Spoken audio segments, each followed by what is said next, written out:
guys, this is Seda, gourmet next door.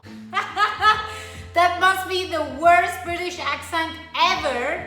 But hey, I'm giving it a try, right? By the way, I love a good British accent. I think it's super sexy. So today I have this inspiration to make scones, okay? But it's not gonna be any scone, of course. It's going to be a low carb scone. So let me walk you through my ingredients. So for this scone, I'm going to be using a combination of almond flour and coconut flour. For my gluten-y component, I'm using Xanthan Gum. We have some cold butter here. I have some salt, baking powder, and the secret ingredient, sour cream. I was actually looking for buttermilk, but there's no buttermilk in Dubai ever. I can't find it, so I'm going to be using sour cream to make these scones super moist. So with that, let's get sconing. This is a super easy recipe. So I'm going to be using mostly almond flour, and the measure is about a 1/3 cup almond flour. But it's kind of a fully loaded cup, if you can see it. So it's not exactly 1/3 cup, it's kind of like a loaded 1/3 cup. You know, I don't really measure things, so I'm struggling with these measurements. Now I'm adding a little bit of coconut flour because I find the texture so much better if you combine the two. I will put about 1/4 of what I put the almond flour. Yeah, so I just want a little bit of coconut flour, not too much. You know, I don't bake much, but scones are my weakness. I absolutely love buttery scones. And yesterday I made this blueberry mint jam, so I'm gonna put some of that and some clotted cream, and that's gonna be a super awesome breakfast. And how fancy is my top hat? I mean, it looks like I'm going to some afternoon tea. Now into this I will add some salt. So I'm adding 1/4 teaspoon of salt. 1/4 teaspoon of salt. Remember, first the dry ingredients and then we're gonna put the wet ingredients. I'm gonna add 1/2 teaspoon of baking powder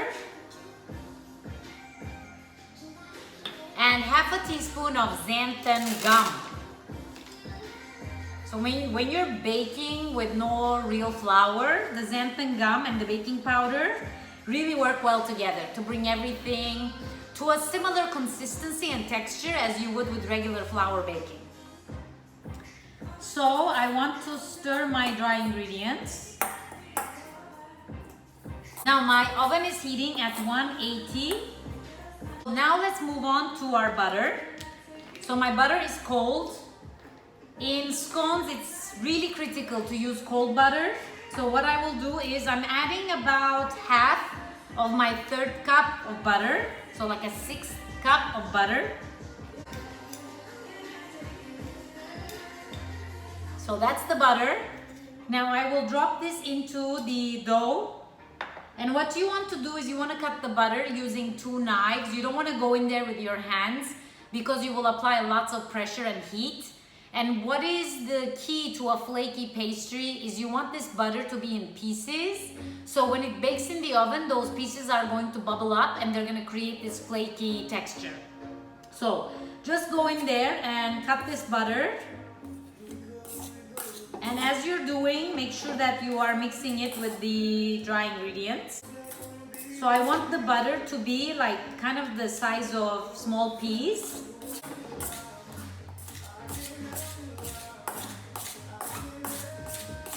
Seems so fancy. Hey, I love a great afternoon tea. This is actually one of the things I miss the most about the UK. You know, they have these fancy tea parties, and it's on my agenda.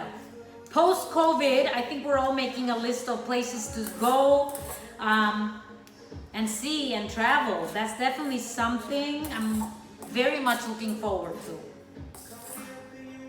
So guys, at this point, I'm going to go ahead and add my sour cream. So I'm going to use 2 tablespoons of sour cream in this recipe. Guys, now I take my parchment paper and I'm going to literally mix the scone and then put it on this parchment paper and then cut it. So I don't want to overwork, as I said, the dough. So I want that butter to stay nice and cold. So I just want this dough to come together. That's all I'm looking for. And I'm doing this again with my little tablespoon here because it's so much easier. You don't want to add pressure to this dough. That's the key to a flaky pastry. That's it. So now I will turn this onto my baking sheet. So let's make sure we get the butter and everything out of this tablespoon. Now I want you to see this because this is a critical step. So do you see it's kind of like crumbly? So it looks like it's not together, but it totally is. So I'm just gonna bring this together. Just make sure you collect these pieces. Okay? And that's it. Now I will shape this. So just shape it as you would like a pastry. Okay? So that's it. My scones, I don't want them to be perfectly circled, so I'm just gonna cut this in 4. That is it. Now I want to spread these guys a bit so they're not baking on top of each other. Perfect. And this one also. Excellent. Guys, on top of my scones, I'm gonna brush just a little bit of sour cream. Now, if it was buttermilk, it's even better, but this will do. This is gonna give them a nice little crust. And now I transfer this to my tray.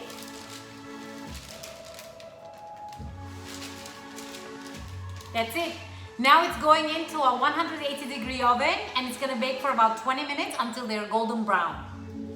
Guys, the scones are out of the oven. They look amazing. Now these are not with regular flour, right? So don't expect the same kind of puff you would get with the regular flour.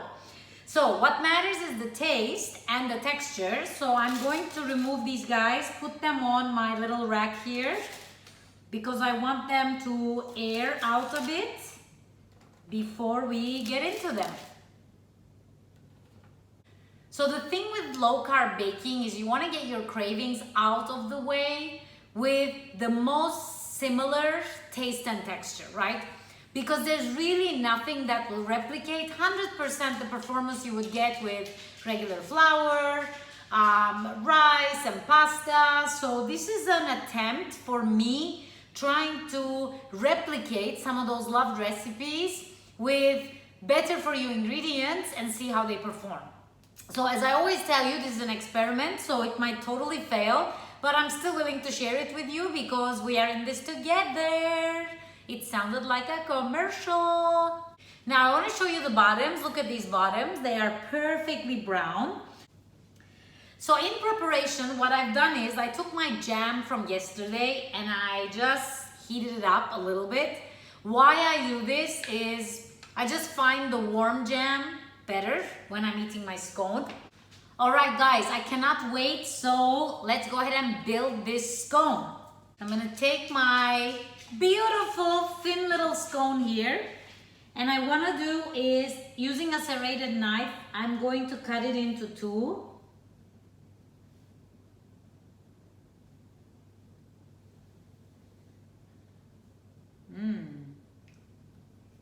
That's delicious.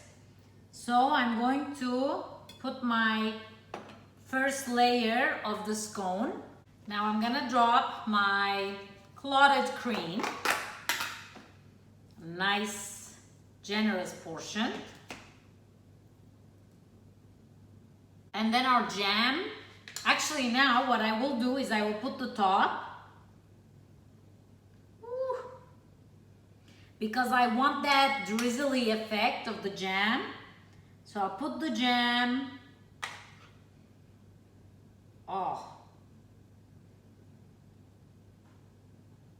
So lovely and gorgeous. And I want it to, it's not super thick, it's not super thin. So I think it's just perfect. So this is my keto scone topped with my blueberry mint jam. it's time to go into this delicious scone. So, let's take some of that cream, some of that jam, some of that scone. It's so delicious. It's definitely softer texture than a regular scone. But the jam and the cream, oh my God, it's off the hook. You have to try this recipe. Give me a shout out if you do. It's a super way to start a weekend. Happy weekend, everyone. See you later. Ciao.